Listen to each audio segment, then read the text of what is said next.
I'd like to introduce Brad Becker, Senior Director, Payer Strategy at Mason Health and the Rural Collaborative.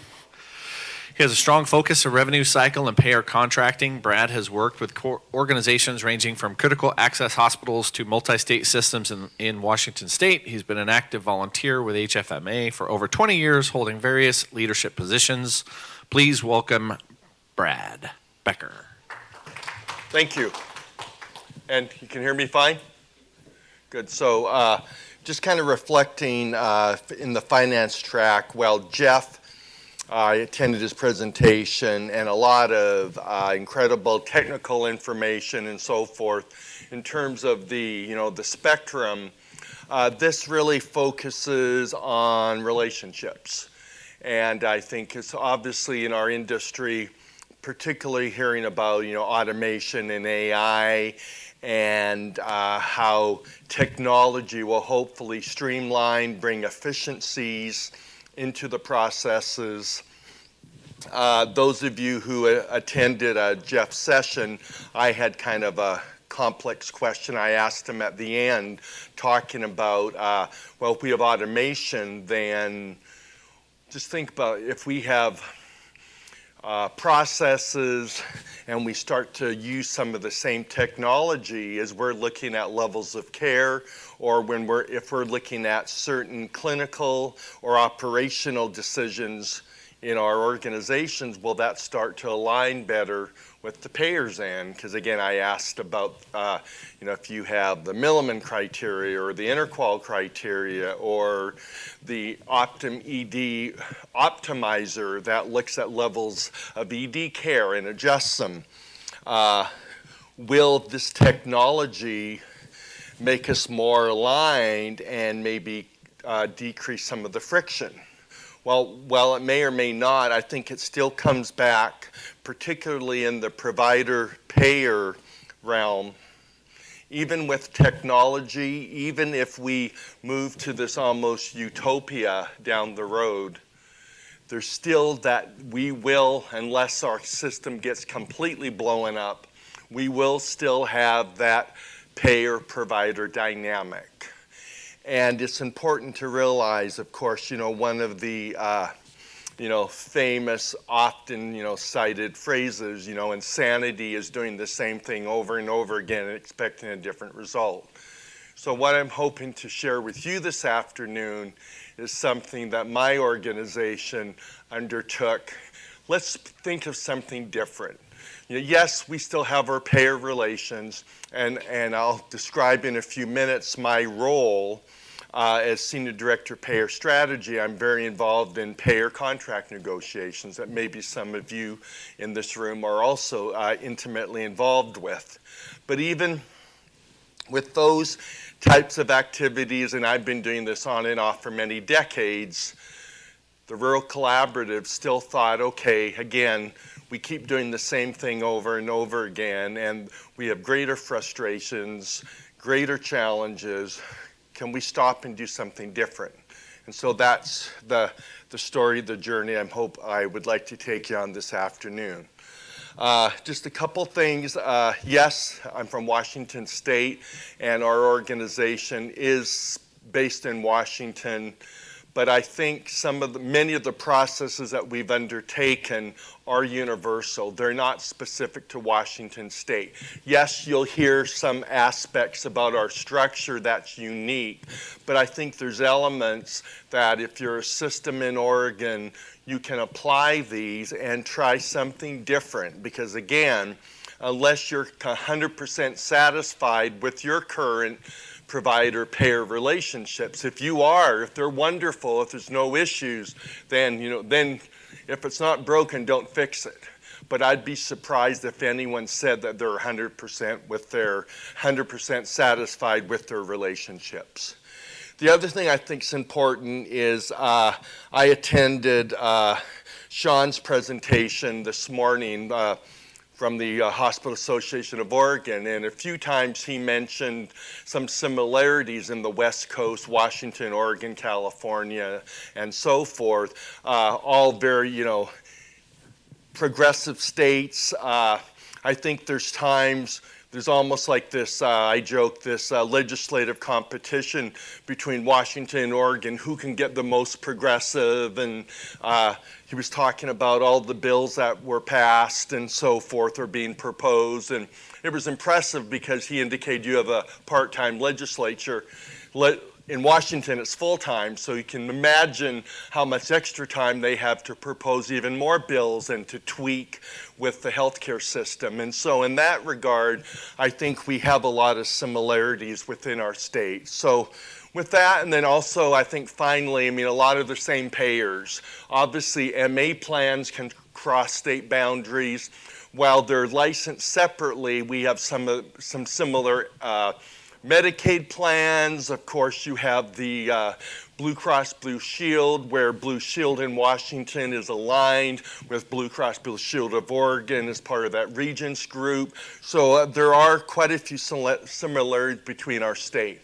So I just kind of wanted to set that foundation in case you're wondering, why is someone from Washington talking about what they're doing up there? Because we have different states. While we're different, there's a lot of similarities. So with that, just to provide some real high-level background, the Rural Collaborative, there's our purpose, mission, vision, values. Basically, kind of our motto is, and I think this was pointed out by Sean too, that in Oregon, most of your hospitals have aligned with some systems. You'll see in a minute, that is one of the unique differences with Washington. We have a lot of independent hospitals. We'll talk about that. So our motto is that we act like a system without being a system. That we've come together. So there you are. So we started in 2003 with 8 members, and we actually initially focused on payer contracting. And just a little side comment, this is where we are very different, and in fact, almost nationally.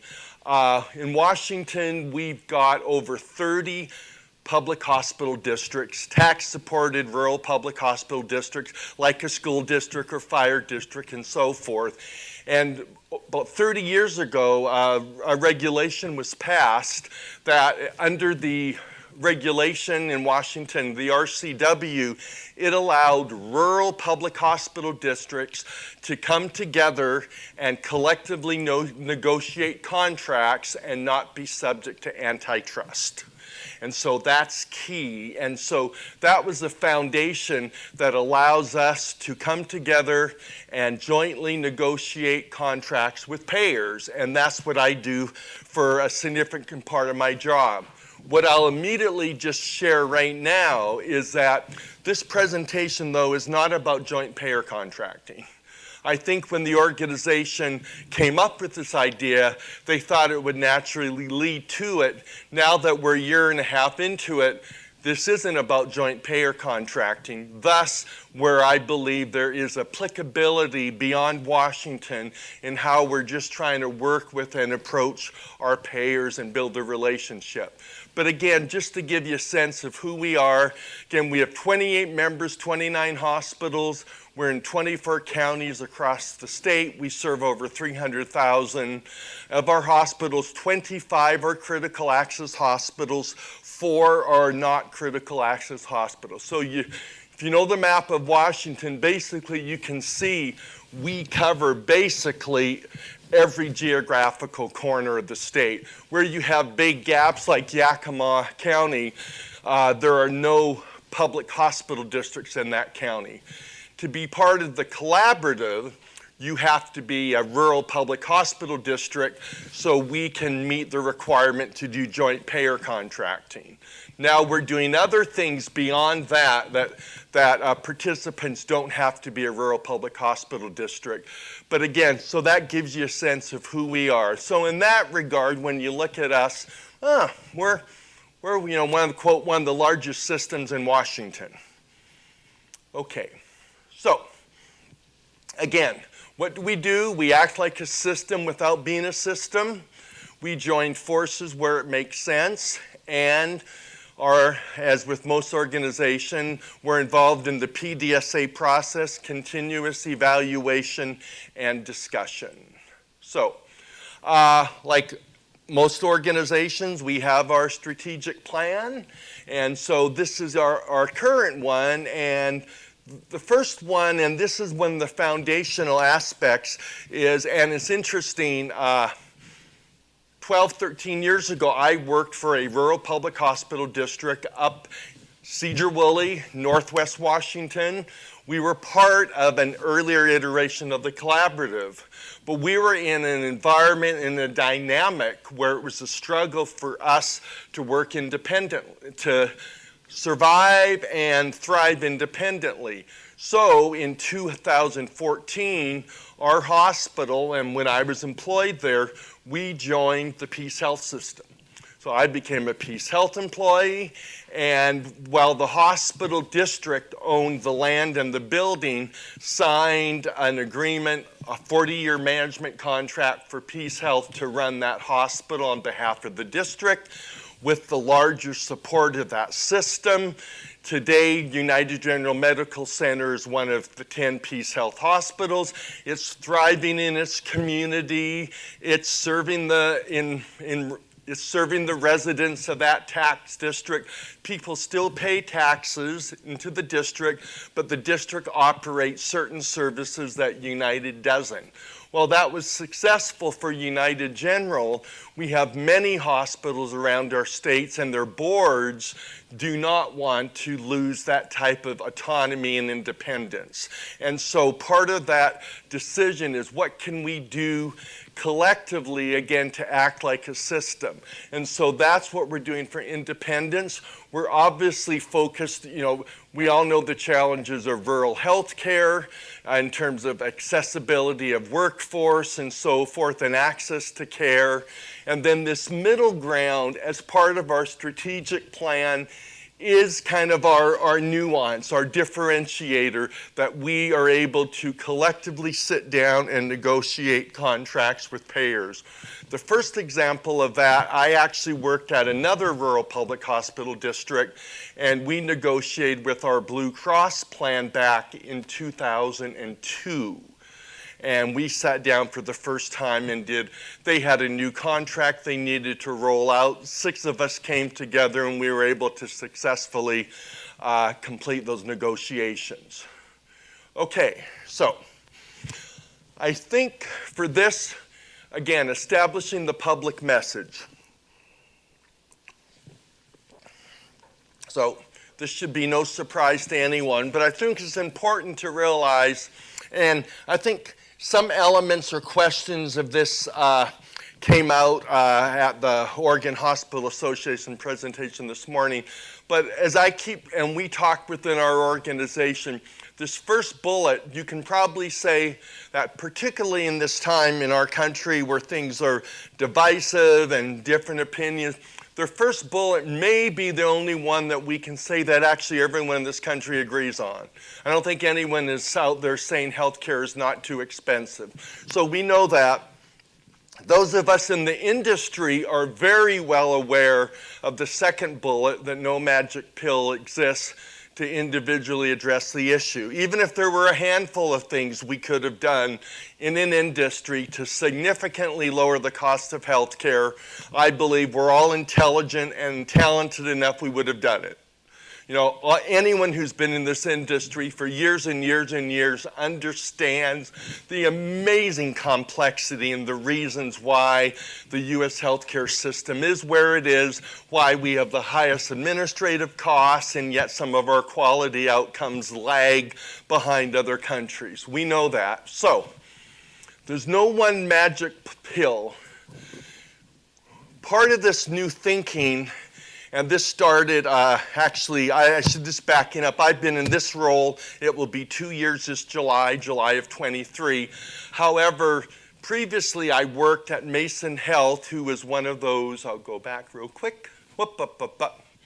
Here we are, Mason Health, right by the state capitol, Olympia. So that was, quote, my home organization. Mason was one of the founders of the collaborative. So, So what we started to think about is, okay, we were experiencing significant challenges within our cost structure, knowing that there's multiple things that we have to do. We're starting and we're focusing, and we started that third bullet several years ago to focus on ways collectively we can help to start to chip away at reducing the cost of care. And again, recognizing that expense drivers for our clinics and hospitals must be reduced. And we all know that. I think it's important, and so part of this in our messaging as we talk to our payers, as we talk to our state legislatures, as we have opportunities to interact with other state entities. Two examples in Washington State, our healthcare benefit exchange is state-owned. We have the healthcare exchange. They have a board. I've had the privilege the last year to be serving on their advisory committee. And up to that point, the advisory committee didn't have solid representation across the rural part of the state. And so that becomes an avenue that we can use to educate the healthcare benefit board, which reports up to the state in terms of what we're doing and the challenges that we're facing in our parts of the state with our constituents that we can educate them on. Likewise, Washington's established a state healthcare commission, again, very progressive state. How can we completely change the reimbursement model within our state? Again, one of our CEOs and myself had an opportunity to participate on a panel with the healthcare commission, and again, sharing the challenges and specifically focusing on the expense drivers. I heard about different legislation that's being proposed in Oregon, and a couple examples in Washington is within our healthcare benefit exchange a few years ago to address what's perceived as affordability, meaning the cost of the premium, set up a special product within our healthcare exchange called Cascade Care. But what Cascade Care did was establish an absolute maximum for what providers could be paid. So it was indexed, tied to the Medicare rate and so forth. Well, it wasn't prescriptive provider to provider. It was prescriptive in terms of what a plan was paying in the aggregate. So you were capped at X% above Medicare, and this is what you had to sell this product at. So as payers were going out and receiving pressure to sign up under Cascade Care, we have payer A who's got a commercial product on the exchange paying us, the typical commercial rate. The Cascade Care rate was lower. Now, again, initially it was voluntarily done. Then the state, as the Cascade network initially, unsurprisingly, was very inadequate, put more pressure on not only payers but on providers and hospitals, and started to discuss that certain penalties. If you don't sign up for Cascade Care, maybe you can't participate in other state programs, and use their purchasing clout to force providers into moving into this Cascade Care market. One of the interesting dynamics, though, when I sat with payers, I said, okay, we have this lower rate. What are you going to do on the operational side to help me lower my administrative costs?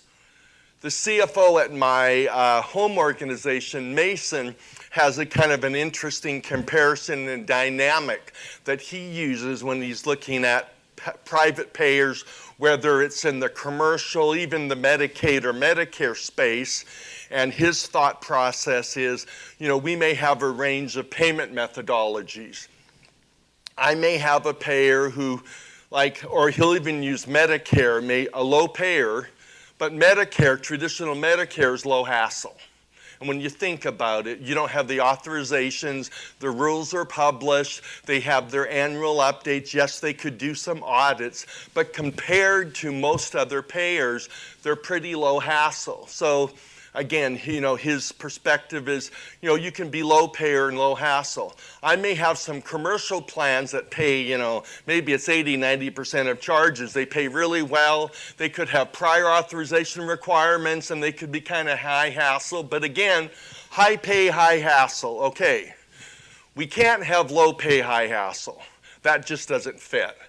And what's happened, though, is with Cascade Care, we started to get into the dynamic where a typical commercial plan relative to others, high pay, a lot of the commercials now kind of high hassle, but when they start ratcheting down the payment, the hassle factor is not changing. And that's where we run into the dynamic.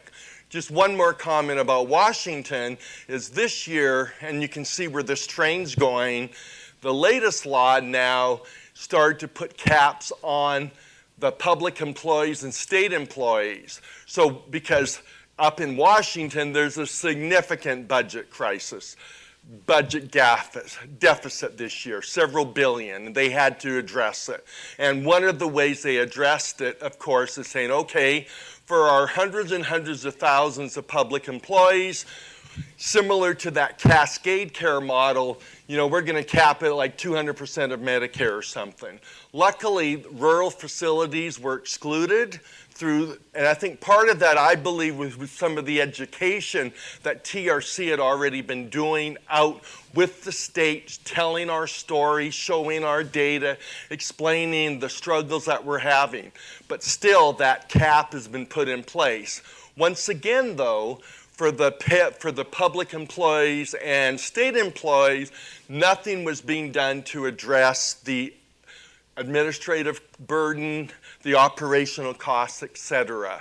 And so that's the message. And so as we go out and as we interact, what we're doing is we're trying to spread our message. So one of our messages, and I show this up just as an illustration, but on this page you can see 14 services, and then there's up to 25 services. These are the services that we offer and contracts that we make available to our membership. We share this with others to illustrate. It's our intent, the old adage, we're trying to leave no rock unturned. We are going through, we are actively working, we are collaborating where we can, through collective efforts, where we can recontract with vendors or become more efficient. We are doing that. We are putting significant effort into addressing the administrative costs, one of those multitude of cost drivers. So I believe one of the things, again, I think as an industry, that if we can regularly demonstrate what we're doing within either supply chain or any other type of vendor or business partner relationship where we are actively working to lower the costs, I think that message needs to get out there, because many outside, I hear, have a perception that we're okay with what our costs, with what our income and expenses are, and hospitals just ratchet up. So I think to the degree we purposely have the detail, and then we actually have charts that we share not only with our members that show, like in 2024, we saved them over $10 million. And so that $10 million is allocated across our membership, and we're able to share that with others. So again, those are the 25 services that are available through the collaborative. Then we started a sibling organization, Rural Health Enterprises, and what we've done there, again, part of our messaging that we share is we've combined and we're able to get our insurance programs now, and we've saved hundreds and hundreds of thousands on lower premium by combining our risk.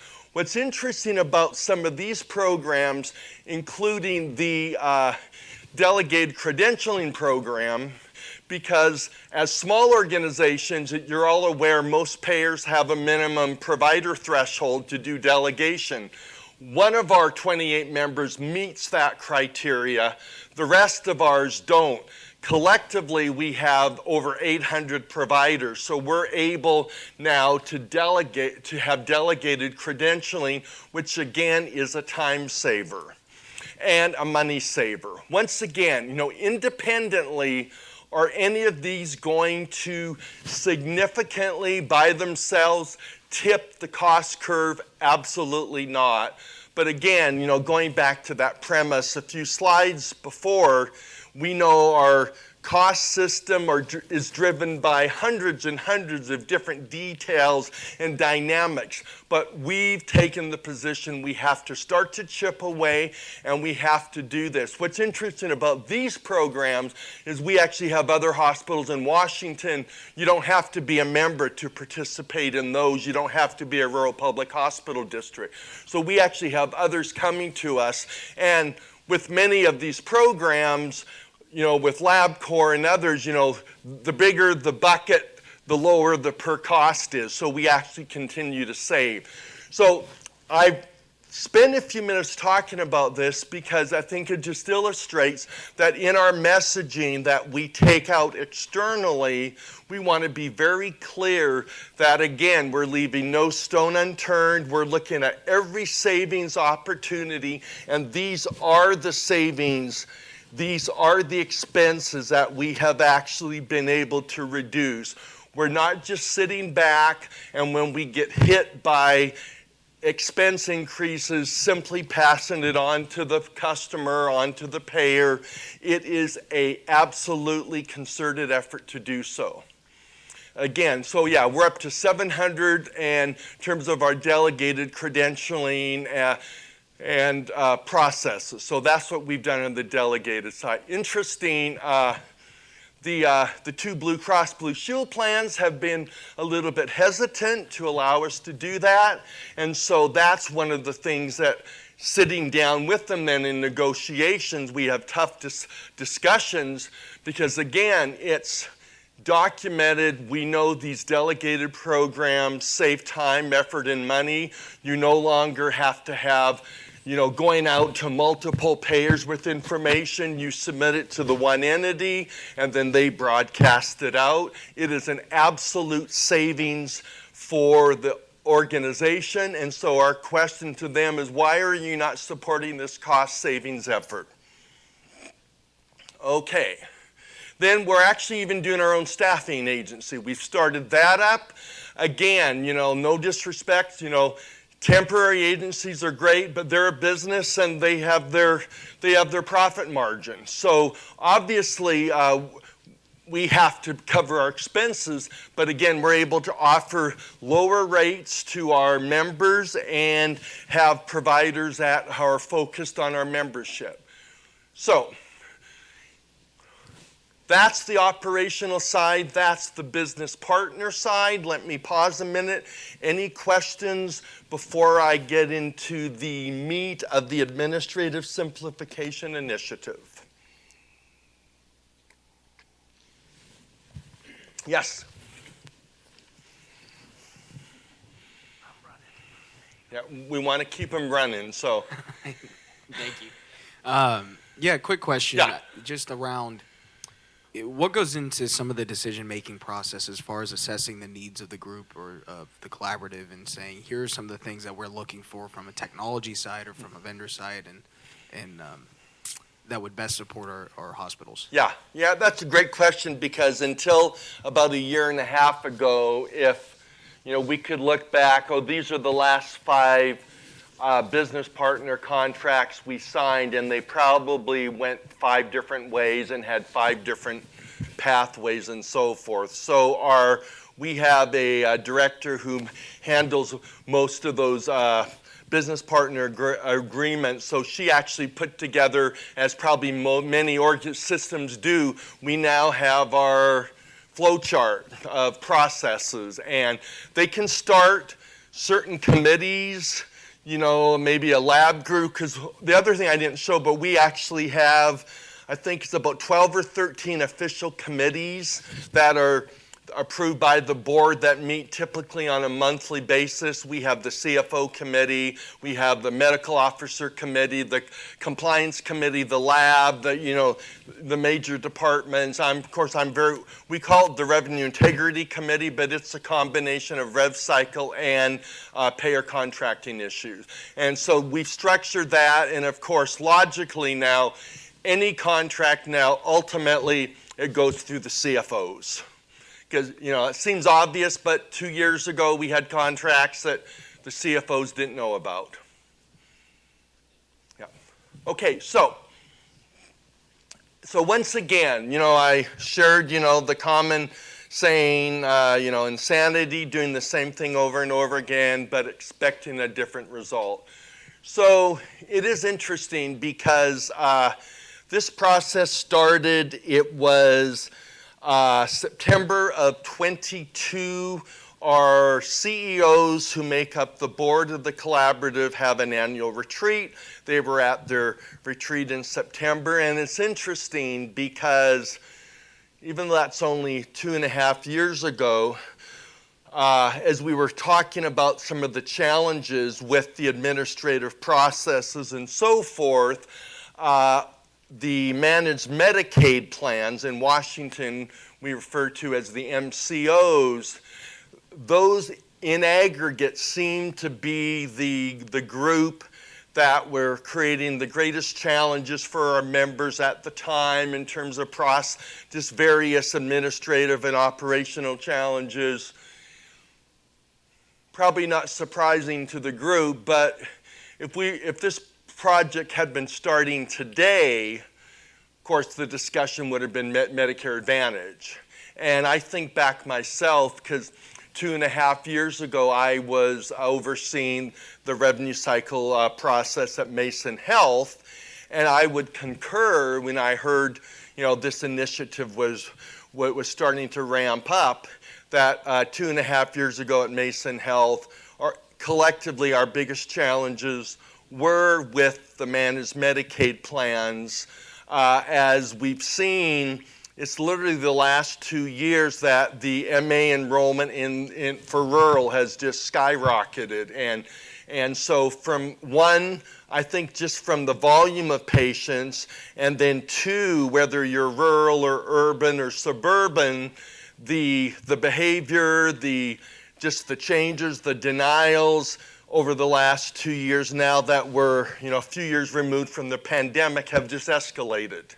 So again, people ask, well, why did you start with Medicaid? It's because back then that was the group that we felt needed the most attention.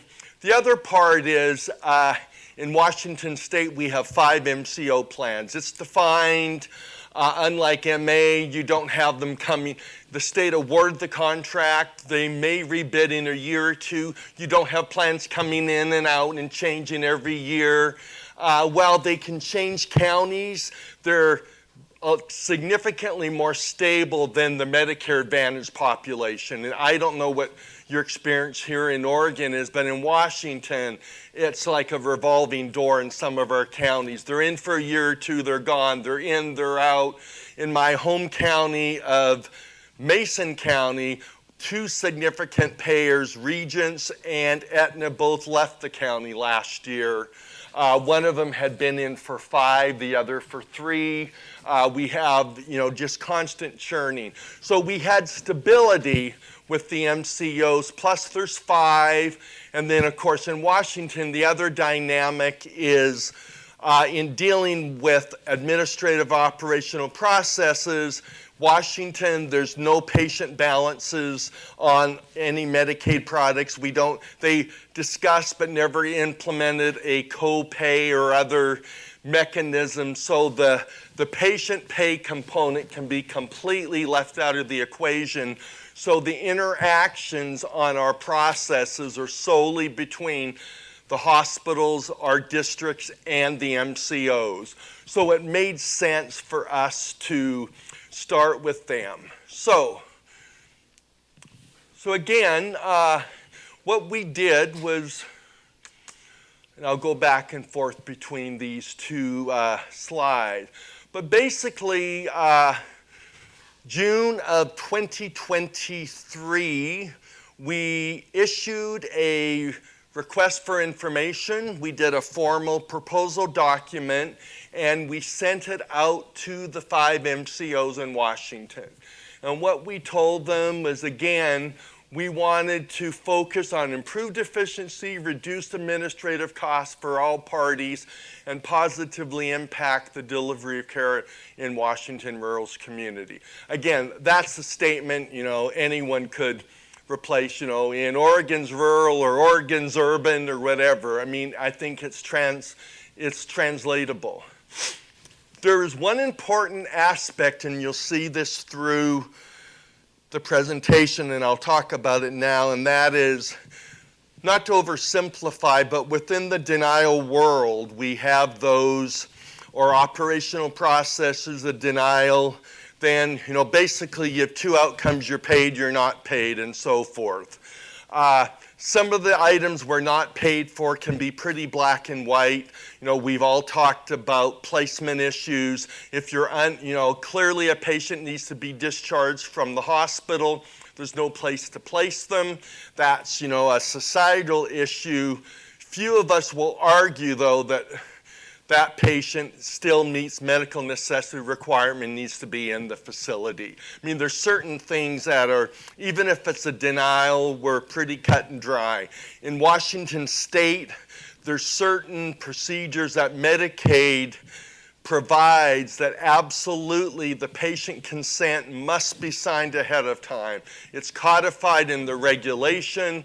If you don't get that patient to pre-approve that procedure, you can go through any appeal, up front you're not going to get paid for it. It was clear, it was in the regulation, you blew it, you're done with it. Obviously there's denials, particularly, and we talked about this earlier when Jeff was presenting, you get into levels of care and you certainly get into the gray areas and so forth. Our focus, and as we go forward, was really to focus on the administrative costs for denials, because clearly there are denials that we do get paid for, but the time, effort, and associated money with getting those resolved can be significant. And it's not just significant for the provider, it is significant for the payer. And they acknowledge that. When they have to go through claim processes multiple times, or if an error's made and it has to be corrected, or if we don't understand why they denied it, we call them, they are still exerting some sort of resource to get that denial reimbursed ultimately. So there is a cost to both parties. When you get into the denials where they absolutely won't pay it, obviously there's a huge financial incentive for the payer if it ultimately doesn't get paid because they've, quote, saved on the premium. But for those that they are ultimately going to pay, or if it's an eligibility-ish situation and it's not their enrollee, they're never going to pay for it, but yet it's gone into their system and process, there's still that cost.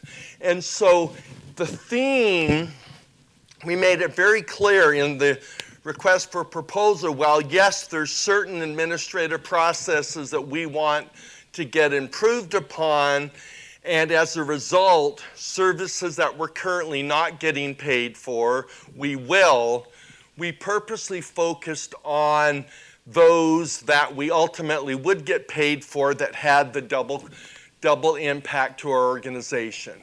So again, we talked about the initiative. We want to focus on a provider plan relationship, again, to deliver cost savings and administrative benefits to MCO and rural providers. Again, win, win, win, win. Then, with our partner, we believe that through reducing the administrative burden, that we can reallocate resources to further improve delivery of care, like closing care gaps or value-based care. And in Washington, the state has put, I don't know if Oregon's similar, but the state has put requirements in terms of the percentage of contracts and payments that the managed Medicaid plans have to have tied to some sort of value-based care arrangement. And so pressure on the plans, they're coming out to our membership and we need these contracts. But one of the messages is, you know, frankly, from a small facility standpoint, we have limited time and bandwidth. We wear multiple hats. I can reflect back when I was over rev cycle and payer contracting. You know, for Plan A, you know, the time I was allocating with you was basically dealing with administrative hospitals. I don't have the bandwidth to sit down and invest in these new arrangements. And by the way, if you can't get the foundation of the house in place, and the foundation is the day-to-day processes, why should we invest and build these more complex relationships? So it was leveraging. It was saying, we need to get rid of the noise. We need the hassle, the time, the effort, the frustration. It's not going to be perfect, but let's collaboratively try to reduce our frustration so then, yes, we can sit down and talk about the next methodology. How can we focus? I'll have time to meet with you quarterly and go over the results from our value-based care agreement. And so that was the strong theme that we presented to our MCOs. So again, what we told them was that, you know, we identified in the RFI the key drivers of the burdens, and then we developed this template in terms of what we hoped and expected to get in the results. And then this was a key. What we said is initially, you know, this, you know, PDSA type process, it's new, we're experimenting. So we're going to start with one, because we want to trial it. Again, there's no playbook that's been written for us to go through this effort. So we will start with one, and then we will experiment, and we'll get the playbook developed, and then it's our plan, then we can expand it out as appropriate. We didn't give specific timelines when we would expand, because again, not knowing how long the initial experimentation would take. And so we told them that. So we distributed in June, and we gave them till the end of July. We gave them about 6 or 7 weeks to go through the proposal. You know, all of us, you know, we've done RFIs out to people or organizations. You know, how many are going to respond? Will some respond? We'll get some responses back. Typically, you have maybe 1 or 2 that in terms of the quality you're able to kind of dismiss. And even before you get into the final evaluation stages, you can narrow it down. And so we weren't sure what to expect. There was a lot of speculation. Are we going to be dismissed? Will we get a couple? And so forth. So end of July, and just kind of ironically, I started in this role the beginning of July. So even though I wasn't officially in this position, I was able to review and give input into the RFI document as we sent it out.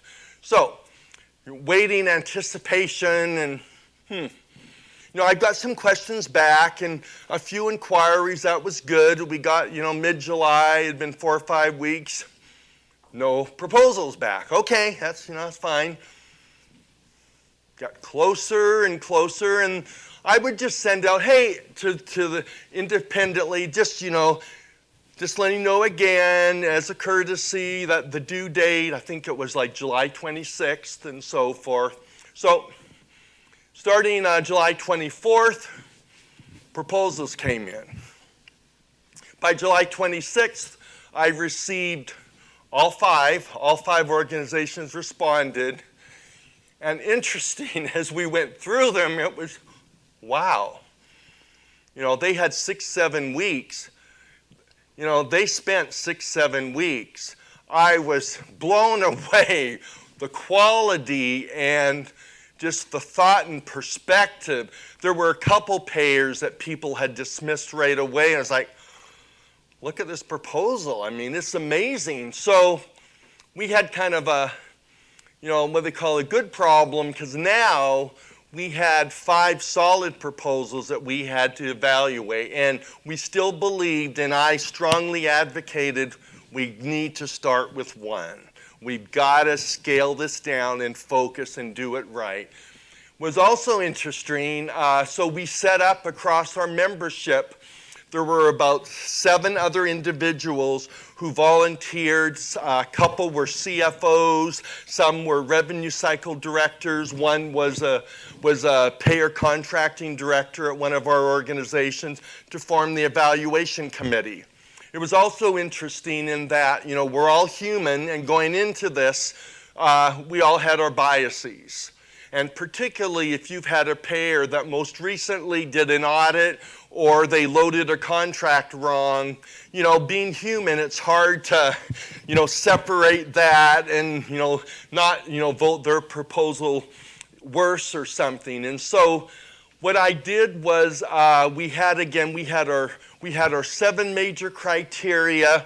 We said we would score them. So ahead of time, before I sent the proposals out to the subcommittee, to our CFO group, developed a scoring mechanism and weighting, took it to the CFOs, they evaluated it, and then we took it to our board who blessed it, because I wanted to try to make it as, excuse me, sorry.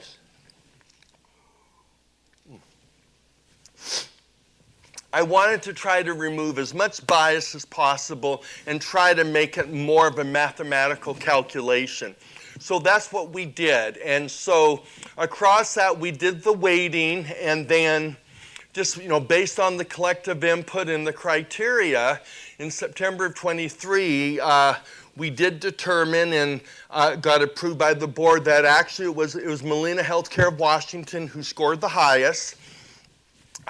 Prior to us making that decision, I pre-scheduled in the same week in September meetings with all 5 of the plans, because I told them, again, we're evaluating, we're going to take it to our board the first week of September, and so I'm scheduling these 5 meetings, and I can share, were you the one or were you not the one? And so I set up the 5 meetings with the plans. What I told them is, obviously the one who was selected will know. The other 4 initially will say not, but at the end of the week when I've talked to everyone, then I can certainly let them know who we selected, and it was because it wouldn't be kept confidential. And it was interesting because, again, I set out the meetings to a general contact and had the dates and times, and wasn't sure, who's going to, show up. Again, what's the level of interest and so forth. And it was amazing because for most of the planned meetings I had, I was sole representative from TRC. I had the local plan president and the VP of operations. One meeting they brought, I think, 6 or 7 of their executives. Obviously, we somehow got their attention, we had their interest, so we shared that. Obviously, Molina was ecstatic. We felt great about our proposal. The others were disappointed because, again, they had put a lot of thought, time, and effort into it. Again, I was very clear. The intent was to start off with 1. The other clear comment I want to make, because as I shared, we do have this interlocal agreement. We are allowed to do joint payer contracting. We did not state and we did not intend to use this as a contracting vehicle, meaning the plans that perhaps finished 4th or 5th, we were not going to go in now and terminate contracts or not contract with them. Because a lot of this focus, it wasn't in the RFI. We didn't ask questions or focus on how much are you currently paying us for our critical access hospitals or our rural health clinics, we have rates established by the state for Medicaid. Are you paying, the Medicaid rate, are you paying 3% above Medicaid? That didn't factor into this at all. Or even historically, do you do retrospective audits? Do you not do retrospective audits? What's your current claims turnaround for a clean claim? What we wanted to really do was separate that out from our historical challenges. So despite, not insinuating or indicating that it was going to be used in a selective contracting perspective, I don't know if maybe some of the plans thought it would, but for whatever reason, obviously it got their attention and their response. And so again, in October of 23, we started working with our initial plan, Molina of Healthcare. Okay, let me pause again. Clarification, any questions now up to this point?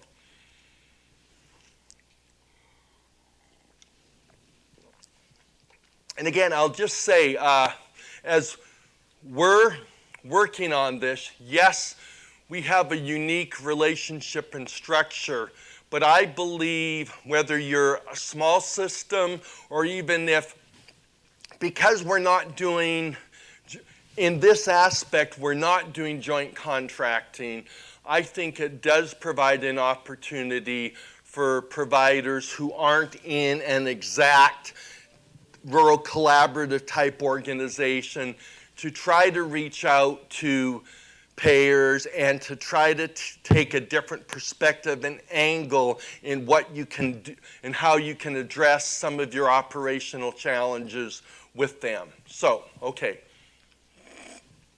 So, the administrative process improvement, I realize that I should get this updated. I apologize if you can't read the white on teal, but it's basically, again, a very simple, straightforward, identifying in terms of, we started to look at account denials. Again, obviously one of the significant operational challenges requiring multiple touches, frustrations.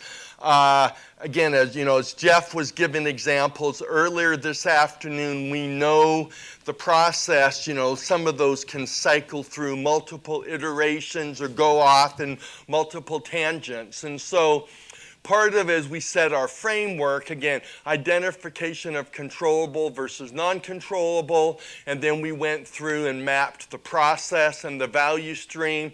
What was helpful was the person initially assigned to us from Molina was one of their project managers, and he was very well versed in lean processes and had had lean training. So he was able to take that and collaboratively work with us as we were mapping out some of our processes. And then, of course, is the situation solvable or not within our current work structure? Are there outside influences impacting us? And you'll see some examples in a minute. There's sometimes there's contention, payer, provider, and then you get into and realize, oh, that's being caused by over here. And so maybe the payer's just the messenger or so forth. And then, so with that, and then obviously rerun data in, trending and looking for improvement. So, again, as I shared, we didn't have a playbook. This was new. So one of our challenges that we recognize, and again, hindsight's 20/20, as we look through this initially to identify, as denials is a significant bucket, and the causes, implications are variable and influences across the organization and so forth. So we were getting information from our members in terms of where we should focus with this. And now one thing that's unique about our organization with the Rural Collaborative, because we have 28 independent members, we're on 28 unconnected EHR systems, and we have, I think, 10 members on Epic, and the ones that aren't Epic, one is a standalone Epic. A few of them are part of the Providence Community Connect Epic. Others are part of the Multi-Care Community Connect Epic. And so they're separate. We have members on Oracle Cerner, on Meditech, CPSI, and there's 2 or 3 old legacy systems. So very disparate data. And so plus we have members who were just going through EHR conversions. We had small members who lost their CFO and another key person. So in those small organizations, they're keeping their doors open, they're seeing patients, they're getting bills out the door, they have no bandwidth to try to help us extract data and contribute to the project. And so, again, hindsight's 2020. Took us a few months to realize that, wait a minute, we're struggling pulling the data, identifying trends. So, Melina, you have one system, you have data from all 28 of us. It's obvious. You aggregate it, you run the reports, we'll look at it. We can certainly go back and then do verifying that you're giving us all the data or accurate information, which we can do. And so they created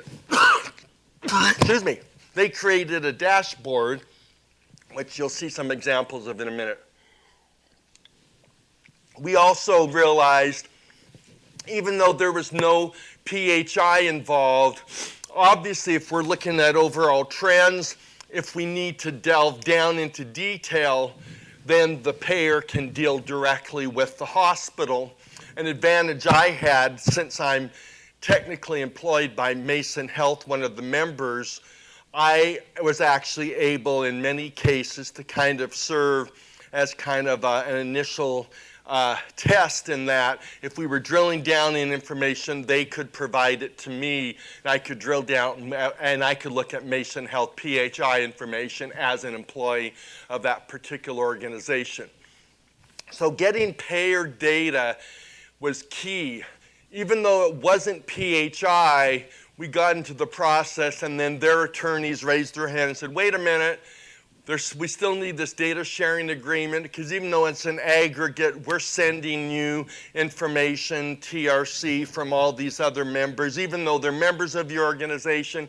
And I just bring that up because, again, they were things that initially we started off with them. We just ran into some roadblocks, which just kind of elongated the process. So we started off with a number of different initiatives within denials, obviously large dollar, even for some of our smaller members. Let me just see where we are doing.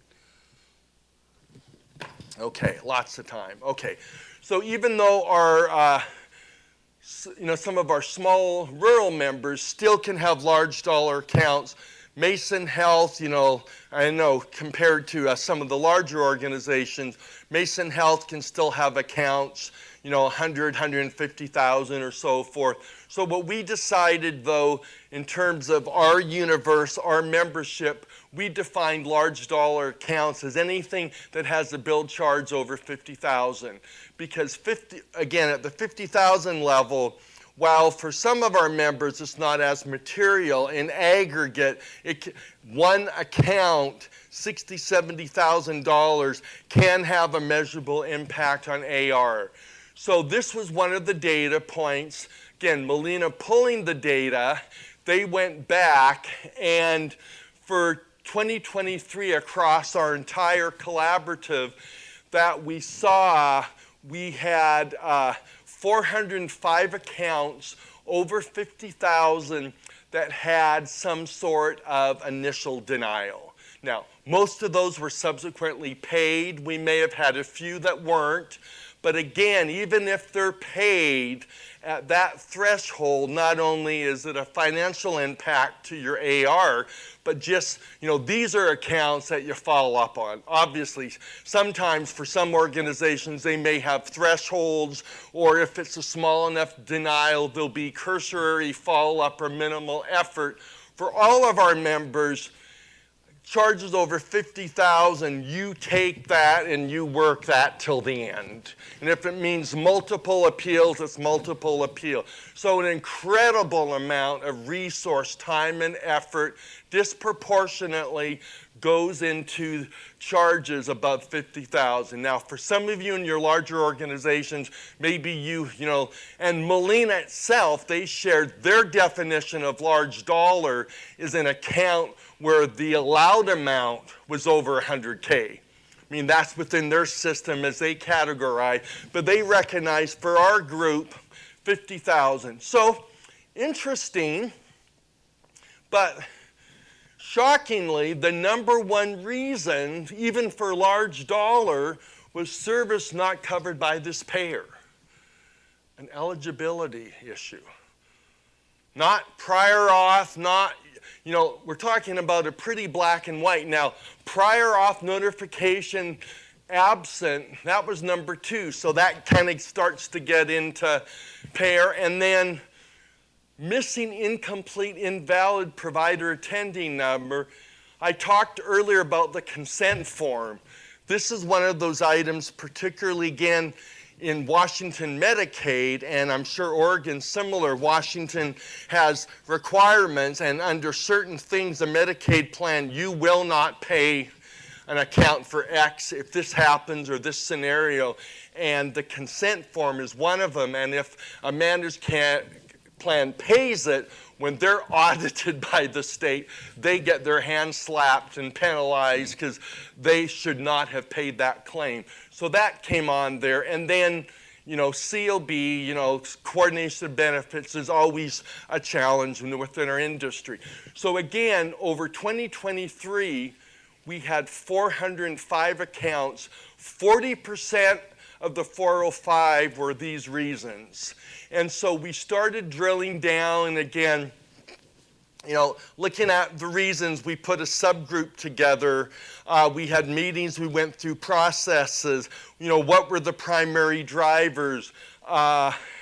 Again, we had a steering committee that met monthly, and then as we had subgroups, sometimes we would meet 2 or 3 times a month. And again, you know, Molina was, they staffed it. They had people at these meetings. They were giving this commitment to work with us to identify that. So here we were. Again, 2023 was essentially the base year because even though we selected Molina in September, it took us a few months just to start to kind of get our feet wet in processes. We were starting to get the data. We really hadn't implemented any changes or sub-meetings until the first quarter of 2024. So this gave us a pretty clear baseline. So then when we look at, you know, we did some work. Well, we started to see, and I don't know if some of this was the Sentinel effect or what was happening, but we were 58 accounts. So we actually had some improvements. I take that back. I think by February, March, we started to see some improvements again. Service not covered by this payer was still number 1, prior auth. Claim control, a duplicate, I think which one? Oh, the consent form issue that had been number 4, that was, again, that's a pretty quick fix. Going back, that was kind of an interesting one where some of these reasons, then we started to look across, were pretty consistent across all of our organizations. We had others like the consent form where we could see it was targeted and limited, and so we were able to kind of focus on that, address it. That was an easy fix, so that dropped off the top 5. So here we are, January through March 2024. 58 accounts now have been denied across all TRC. So now, the end of 2024, the final quarter, 21 accounts. 21 accounts in a quarter. So aggregating that would be, you know, if you extrapolate 80 accounts over a year, denied over 50,000, and 23 were over 400. So we went from 400 accounts, over 50,000, aggregated to a year. Now our trend is trending, if 24 continues, and 25 first quarter has been pretty consistent, a slight bump up. but basically a significant, and now number one, COB, which has complexities and so forth, was number one. Prior auth is still up there. Again, very complicated processes. You don't solve that overnight. Service not covered by payer. We focused on patient access to the front end. That has now dropped to number 3. But again, it's third out of 21 accounts versus first out of 58. So you kind of do the math and you can see where that has dropped significantly. Any questions on that section? Okay, so yeah, creation of the dashboard. So again, we talked about getting the information initially, trying to come up with our own trends and requests. So we created a dashboard. Basically what it does is it gives us the top 25 reasons now, and we created, and it's a rolling 3 months, because we want to have enough data so it's substantive and material, but yet what we found 3 months for us was the sweet point. That is, we made improvements. Obviously, with an annualized data, it can take several months, for the bad habits or the old problems to still influence your averages. So with the rolling 3 months, we can get more updated information and we can see the impact and the improvement. We're able to, we can again look at aggregate. We can also drill down for each of our 28 members, and then using Mason Health as an example, within Mason Health, we can drill down and look at the hospital and our different clinics. And again, this is an aggregated dashboard that's provided to us monthly by the payer. It's out, we go through it, we meet, we discuss, and then going through it, we then prioritize where we're going to focus our next efforts. So again, the criteria, the aggregated data. We're also able to, Molina's in Washington, they have primarily Medicaid. They do some dual eligible special needs. Under an MA banner, they have Medicare. We talked about the exchange. They do have a product on the exchange. They also have one of those Cascade Care products, but we still can track the data by commercial.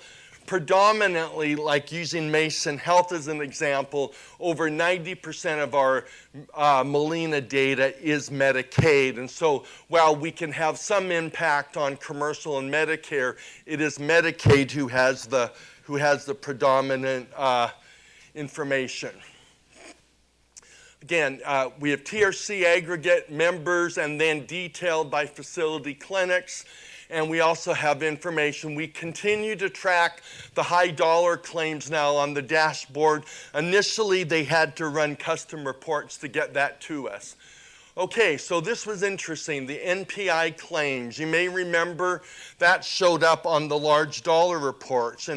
And what we were not aware of is, well, in terms of the NPI, every 5 years, there's a requirement on revalidation. So a provider's enrolled, and then they revalidate. Again, I don't know about within the Oregon market, but within Washington, until recently, there was some leeway or maybe lack of enforcement if a provider had passed that 5-year period. Well, apparently CMS had done audits of the state Medicaid program. The state did audits of the Managed Medicaid. And through that, it became the message became very clear. You will not pay a claim if the NPI has been revalidated, has not been revalidated. While all of us out in the provider community, when those notices come to providers, and in some organization they were going directly to providers, and who knows where those were ending up. We also discovered there were some delays in processing of the NPIs. to say we weren't aware that there was a enforcement of it. Well, what we found again was back on the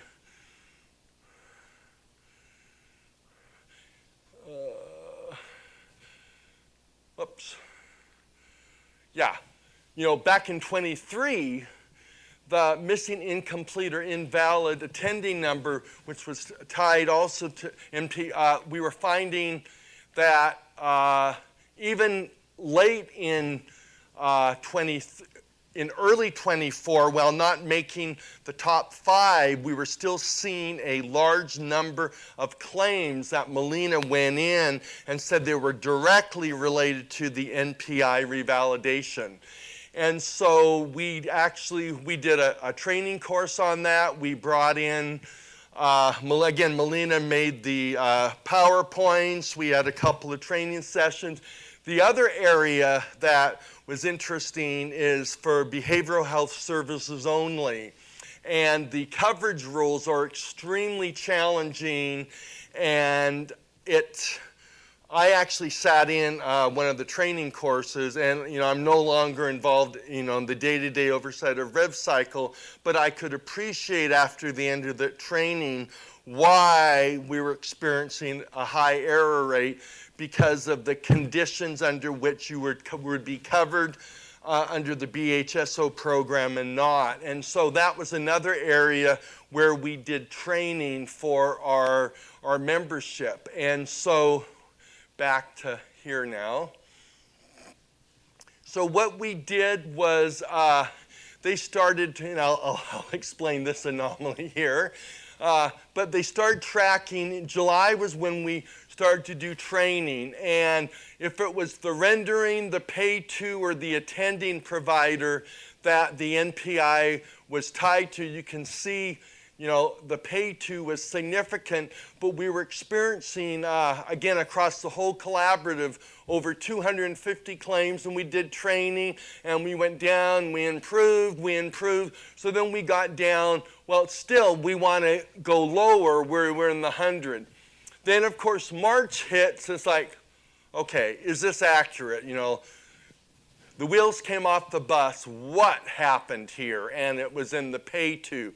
So drilling down, literally 90% of this orange was one member. And it wasn't one of our biggest members, too. It was a small hospital in Eastern Washington, and that's what was great about the dashboard. You look at it aggregate, and then you start, okay, has something happened? Is Molina's report wrong? Is something going on? And went in and, ABC Hospital. So we followed up with ABC Hospital, and they were actually in the process of doing an update on their pay to, and I think what happened was they sent out notice in terms of changes, but the notice was premature and they hadn't made their actual change. I can't remember all the details, but basically they were out of sync, and so they were erroring out in the Molina system. So the good news is we readily identified, we knew who it was acknowledged, and then, we'll go in, and then Molina said what we can do, knowing that if they can resubmit it under the old pay to, then we can just simply get, and so that was a pretty easy fix. So putting that one hospital aside, we saw some great reductions in that. Another example, again, missing, incomplete, attending provider identifier. An example, we took a 3-month period, July through September, and then we ran this in March and looked at 3 months, and we could see, we picked 4 members, and what we've done too is we've set up a data subgroup of people who come together and delve into the data more and give recommendations. Now, obviously, this is pure claims. Member A is our largest TRC member, so it would make sense. Proportionately, their actual denials is one of the lowest rate relative to their volume, and we're tracking, okay, they made that member D, hit it out of the park. They had 72 over that period. Basically, they went back, their revenue cycle person made it a high priority, took the information. They had 2 denials over a 3-month period. It's the typical, if you want to get to perfection at some point, though, are you spending more money, than the ROI? And so they did that. Interesting, member B looks like, and I know that member, and it's like, okay, well, they're doing a rev cycle revamp, a pretty significant internal process change. And so this particular issue, while important to them, obviously wasn't getting the attention. But again, we're able to track information by provider and by member. Again, this is provided by the plan. So again, process improvement. So one of the first things we identified and was a frustration, retrospective eligibility, sometimes going back over 2+ years. We sat down, we mapped it out, and we actually brought examples forward, finding that in most cases our state healthcare authority, who oversees our public employees and the Medicaid program, it was the healthcare authority system that was actually going back, and they were catching errors in eligibility, again, going back more than 2.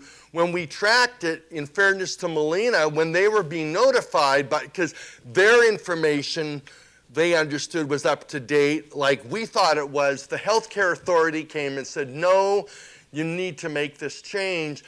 In fairness to them, they were getting that out to us within like a week or so. So they were not sitting on it for months and months and making the issue worse. And so there's items that we started to identify. One area, and I don't know I'm curious to hear what the regulation is here in Oregon, but one of our challenges in Washington is if we have like my organization, Mason Health, again, we're the dominant provider in our county. Because we're rural, we have basically the only imaging in the county. We actually basically have the only, in terms of lab, there's no, we don't have a PAC lab or another lab you can go to. So as happens, across the state, there's providers not enrolled in Medicaid. So even though people may have the Medicaid program, these providers that may take few, if any, insurances, they have kind of a pretty low cash price. People come in and pay it. You need this lab done, you need this x-ray taken. They come to the hospital. Well, if they're not in Medicaid, we won't get paid for that service for doing it. So does Oregon have a regulation like that if someone's not in the Oregon Medicaid program? Is anyone familiar with that? I'm curious. No? Okay. So in Washington, that is the case. If we have a provider, they're not in the Medicaid program, if an order comes into our hospital and we do the service, we are not paid because they're referring provider. We've getting that data, one thing that's helpful now through this initiative, they're able to aggregate that specific, they can drill down. So now what we're doing is in the process of trying to collect what is the true value impact of that across our organizations. And then the other thing, again, we talked about the NPI revalidation, found out that the state is backlogged in doing the revalidation. And so now, again, as we're collecting that data, the question becomes, okay, if we get a notice, this provider needs the revalidation, we submit it to the state. If the state's backlogged and then their anniversary comes up, why are we being penalized now and not being paid because we've submitted it timely?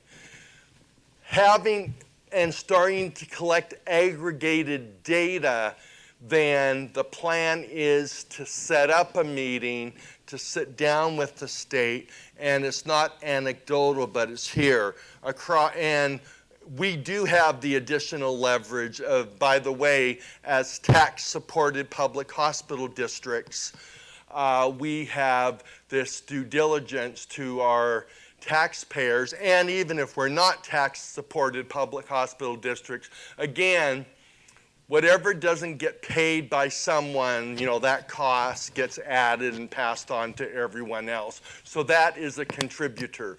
So using that aggregated data, our plan then is to set up the meetings, to share the actual data, and then engage them in the conversation. What can we do?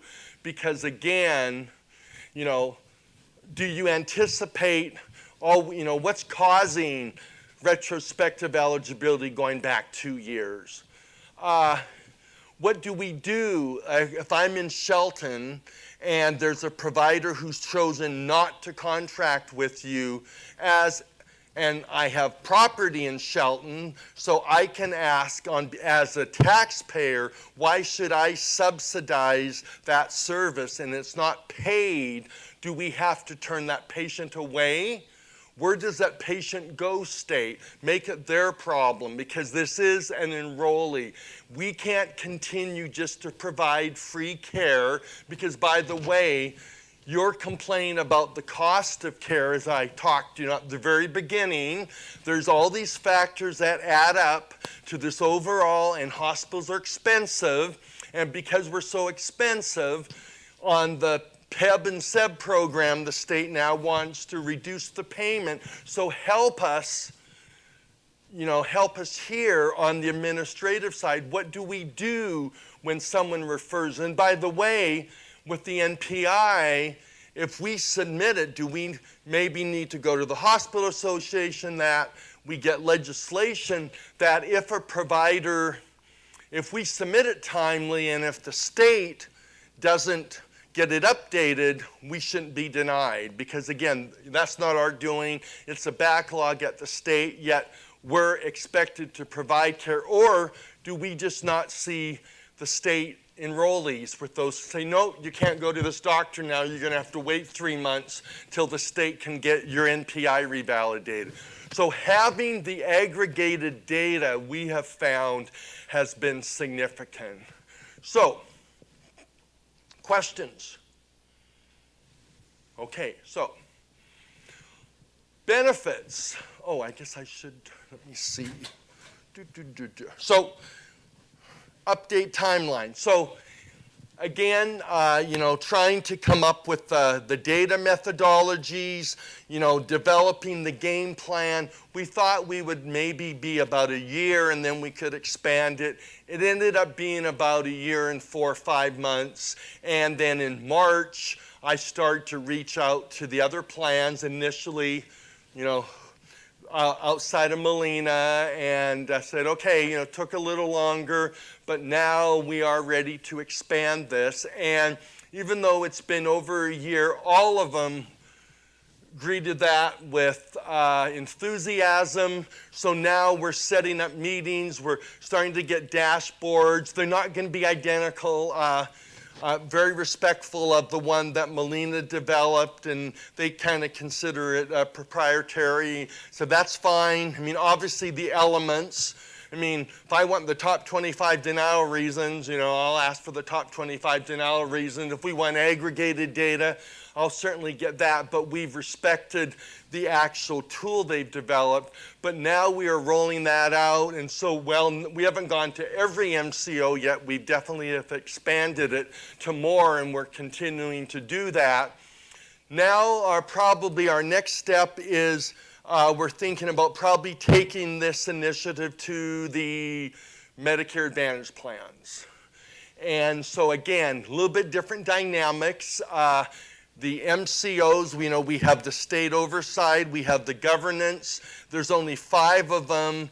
The MA plans, there's a multitude of plans. We have issues. A lot of the plans are offering the dual eligible coverage only. We have plans that are offering MA retirement programs to public employees. So it is definitely more complicated, but at least we do have the framework of doing this with our MCOs that, again, we want to now. A couple of the MCOs are in the MA line of business, so for them, it's a simple expansion of what we're doing. Others that are standalone, it will be interesting. Do we get the same type of response from the MA plans that we got from the MCO plans? Will we get the enthusiasm? Will we get the thought, time, and effort into that particular RFI that goes out? Time will tell. I think I have to admit too, just, I don't know if it was in my bio, but I started my career, quite a few years ago, but on the payer side. And did that for about 10, 12 years and then moved over and worked for different hospitals. But, even though it's been, a couple decades, while things have changed a lot, there's still certain elements that are the same, and I certainly have an appreciation. And while it's been many years, in conversations with them, I can say, yeah, I have walked a mile in your shoes, and I've had that experience, and I can understand. Because even back then, payers were getting, we can kind of look at it ironically, they were getting hammered for how expensive premiums were and the cost of care. And we look back now retrospectively, and it was just a fraction of what's happening now. But still, it's all relevant and it all changes as we move forward. But having that understanding and appreciation, again, as I said at the beginning, we do contract work with these payers. The other part of what I do, we sit down and we have those hard conversations and we do the negotiations. But none of the improvements that we've gotten from this in the process have resulted in contract language yet. We've tried to keep that intentionally separate so we can sit down there, and I think that's fine, and some say that seems to be a little bit kind of a schizo approach, but yet, historically, even when we had the traditional negotiating and the tough conversations with payers, concurrently, at least recently, there's been the collaborative conversations that we have with them for those that you do have value-based care agreements with. And we meet with a couple payers on a quarterly basis and bring in their medical directors. And it's interesting because the dynamic in that meeting is, we're partners, et cetera, et cetera. Of course, then when you sit down in that negotiating process, it can be sometimes challenging. So there's been these two dynamics in the payer-provider relationship already. This kind of is another example where if there are contract issues or if there's specific challenges, I take those out separately and I deal with them with the contracting person.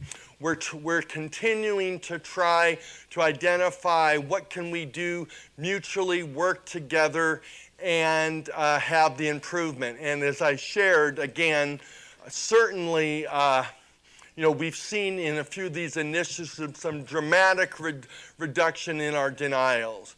So again, just kind of a summary again, it's not a focus on contract negotiations. I do that, yes, we're able to do that collectively, but regardless whether we did or didn't, there are some payer contracts even today that I do one-off just because they're unique to my county or the timing, we want to bring in a new product, but the rest of the group doesn't. So again, I want to be very clear, while we have the ability to do joint contracting, this initiative is really just working together, trying to build where there is commonality. Yes, we have disagreements still with some of the plans that have MA products. We're frankly battling with them over interpretation of the 2 midnight rule. We'll continue to work on that, but meanwhile, where we can find that focus, we're working on that. Once again, it's not a vehicle for complaining or finger pointing. When we looked at some of the data, one of our hospitals who spent a lot of time doing root cause analysis and going through their denials, and this isn't unheard of, but they shared, over half of them are self-imposed. We're doing it. We're making errors. Our clinics aren't centralized. Registration doesn't report centrally, and people, we have high error rates, and they're recognizing that. So again, the old adage, you point a finger, three's pointing back at you. We are experiencing that, so we recognize we do have internal processes ourselves that's not caused by the payer. Yes, are there challenges that are payer imposed? Absolutely, but it's a combination. And then we recognize too, it's not a quick fix. We all know process improvement takes time. Again, we went into this thinking it'll take us a year, we can quickly roll it out, and it took longer because obviously we had other projects we're working on. Molina had other initiatives that they were working on too. And that's me. So, okay. Questions, comments, anything else I can answer? Hopefully there's elements of this that you can maybe take back to your organizations and start to think, is there a creative way? Yes, we still have our ongoing operations and challenges, and we may have a department that, yes, you have those tough contract negotiations and so forth. But can we also focus, reach out, and maybe try to do and approach it from a collaborative network standpoint? Because ultimately, too, reflecting back, by publicly by publicly announcing what we want to do, by sharing some of those high-level themes, I think it's pretty evident that one of my perspectives is thinking back, the fact that all 5 of them responded is probably the case where I don't think anyone wants to go on record and say, no, we don't care about administrative efficiency. We don't want to work with you to get.